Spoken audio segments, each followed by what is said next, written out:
अब राम नारायण जी डेलू साहब के परिवार को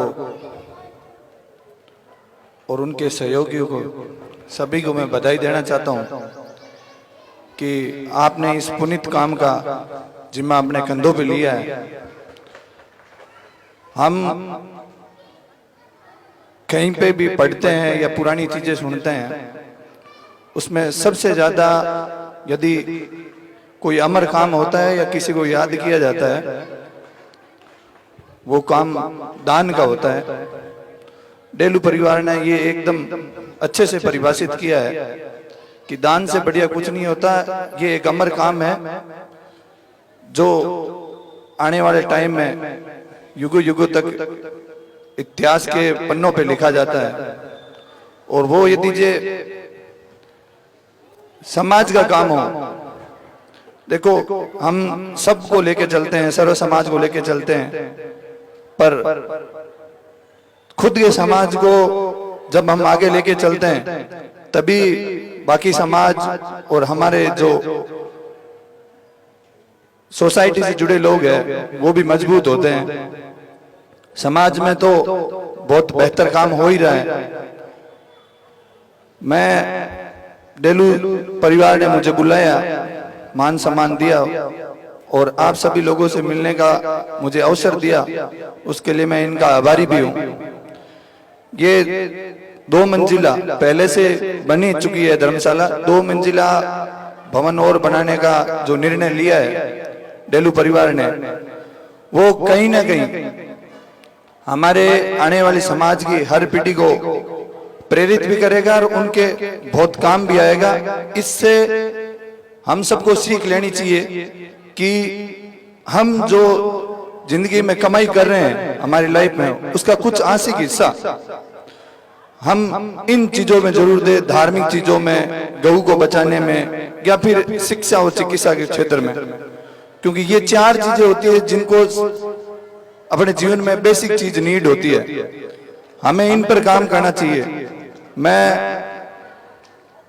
ये जिम्मेदारी भी बोल सकता हूं और मैं आप लोगों से आग्रह भी कर सकता हूं, विनती भी कर सकता हूं कि इस ट्रस्ट को आप थोड़ा शिक्षा से जोड़िए, क्योंकि हमारे समाज को आगे बढ़ाने में जो मेन मुद्दा जो समाज के लोगों को, आने वाली पीढ़ी को आगे बढ़ाएगा वो शिक्षा है। शायद हम सब जगह ये देखते आ रहे हैं कि शिक्षा जहां है उस गांव का, उस समाज का नाम बहुत अपन ये बोल सकते हैं अग्रणी पंक्ति में रहता है।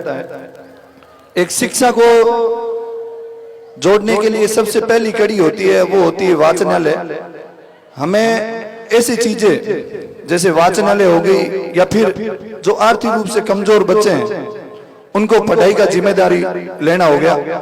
जरूरी नहीं है कि हम ज्यादा बच्चों को ले, पर अपनी क्षमता के अनुसार, हम अपनी कैपेबिलिटी के अनुसार हम शिक्षा पे जरूर काम करें, क्योंकि आने वाली पीढ़ी आप देख रहे हो कि शिक्षा के प्रति जागरूकता कम है, और इस जागरूकता की कमी के कारण ही हमारा जो युवा है वो नशे की लिप्त में डूबा जा रहा है।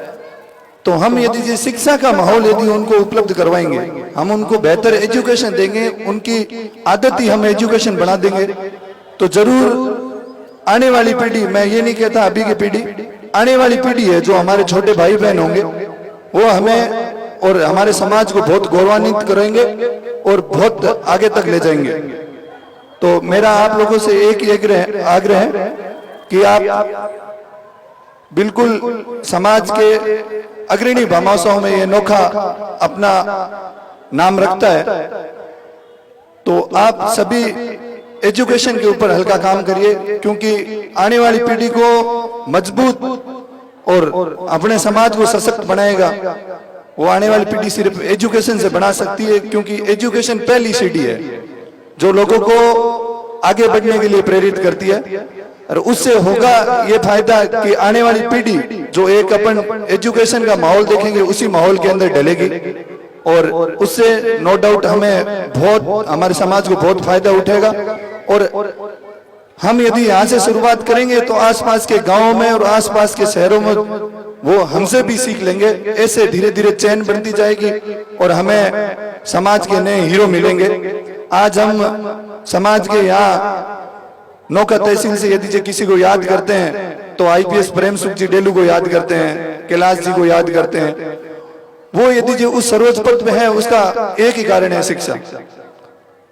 हमें उसी पे काम करना है। मैं बार बार इसी चीज को बोल रहा हूं कि आप आज समाज के बड़े बड़े भामाशाह इस मंच पे बैठे हैं और इस पंडाल में भी बैठे हैं।